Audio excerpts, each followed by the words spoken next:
So then we get to liberal feminism. And I know you go, wait a minute, we've already talked about liberal feminism. Well, liberal feminism is both sort of a general ideology of feminism, right? We talk about cultural versus liberal. But then there are also women who would simply identify as being liberal feminists, right? So that, again, and they believe that women and men basically really deserve the same opportunities and rights. So Betty Friedan was an important member of the feminist movement. She wrote the book, The Feminine Mystique, and in it she talks about the problem that has no name. Right, so the problem that has no name.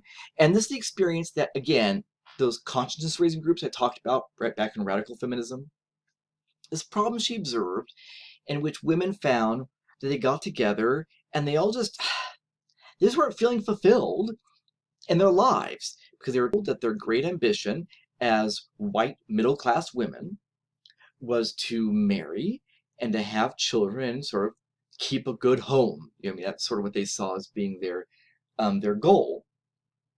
And they were, yeah, it just weren't feeling fulfilled. They got together and they talked. And what many of these women had now been to college. They had some of their degree or all their degree. They perhaps had started working some with a college degree or not before they met their husbands. They sort of enjoyed it. And now they were here at home, taking care of the house and raising the kids. And they just sort of felt their, if you will, lost potential. Now, some women choose to do that. They really want to be at home and taking care of the home and the children. And that's wonderful. That's something that they choose to do and they want to do it. But this is talking about women who, again, the problem has no name. They just didn't, until the women got together and realized they just were so unsatisfied with where their lives had led them, given with what really they sort of knew their own ability and aspirations to be. Again, largely white, middle class, heterosexual, able-bodied women. Betty Friedan, by the way, was not known for supporting lesbian rights. She actually referred to lesbians as being the lavender menace within the women's movement, so that's not a good look on anybody. But yeah, and so this was, again, just recognizing that women need to have equal rights, and so they liberal feminists are the ones who really began challenging institutional practices and policies and laws that tried to exclude women from public and professional life. Right, so they were the groups, liberal feminists, as a type of feminism, were the groups like NOW, right, the National Organization for Women, was fighting your discrimination laws, that you could fire a woman because she became pregnant, you could fire a woman because she was married to a man who also worked there, and so you would fire her.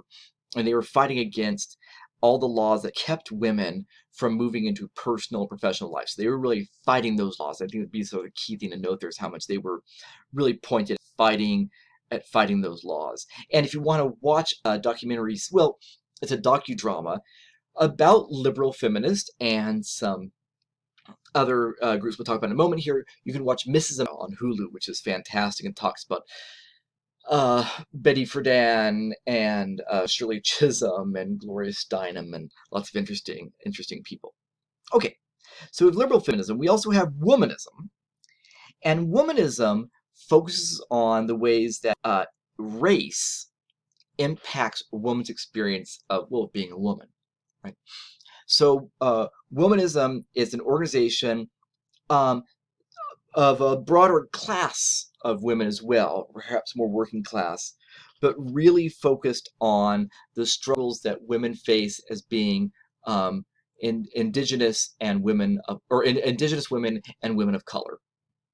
That's really what it focused on, just exploring how, well, in one part, much as lesbian feminists moved away from radical feminists because they felt excluded by homophobia, these are women in the various feminist movements who also felt their issues and concerns were sometimes excluded as Black women or as women of color.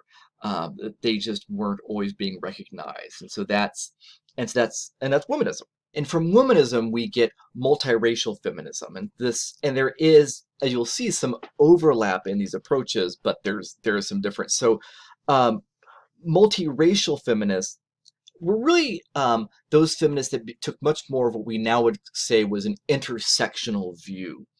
These were women who were much more likely to talk about issues of race and class and ability and age and sexual orientation as all intermingling and creating various positions and challenges as well as privileges for a variety of women and for men, right?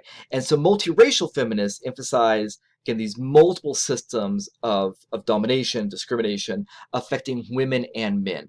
Womanism was much more focused on the issues of women of color, multiracial feminism, more so women and men, and talked a lot more often about issues of again class and sexuality and so forth, and how that impacted with issues of gender. And so recognizing how um, Black men had both certain uh, certain advantages that maybe Black women didn't have, but also perhaps some disadvantages, potentially given the circumstance. So recognizing those various different intersections there, right? That's again the intersectional view. So that's something that multiracial feminists did. We also have power feminists. Power feminists maintain that the reason women experience discrimination and sort of cultural domination, if you will, is because women see themselves as victims, and by seeing themselves as victims, they bring discrimination and poor treatment upon them. Right? That's power feminism. That's right. Yeah. So women's social, cultural, relational subordination and discrimination is brought about by the fact that they see themselves as victims. And because women see themselves as victims, they hold themselves back.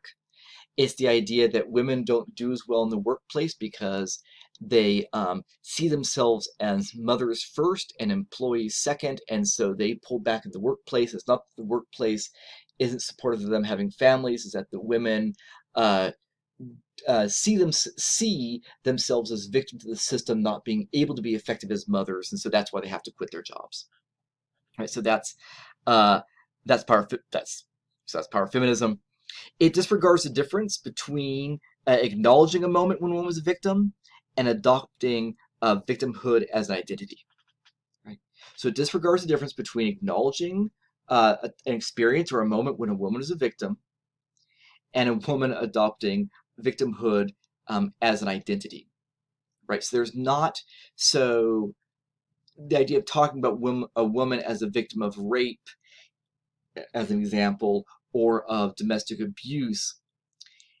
Power feminism doesn't even, has a tendency to not always see that woman necessarily as being a victim, and it would largely talk about the ways that she making bad choices, seeing herself as a vulnerable, weak woman, went along and put herself and let herself be in a position where she could then be taken advantage of.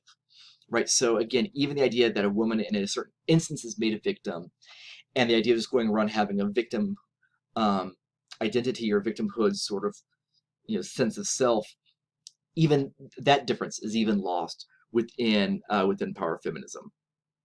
As you might imagine, power feminists are pretty much all white, like upper middle class women, usually pretty successful, right? So these are usually women who have, by dint of the position they were born into and that they have been able to achieve, they have many choices available to them, and um, perhaps are not as aware or empathetic to the experiences of other women.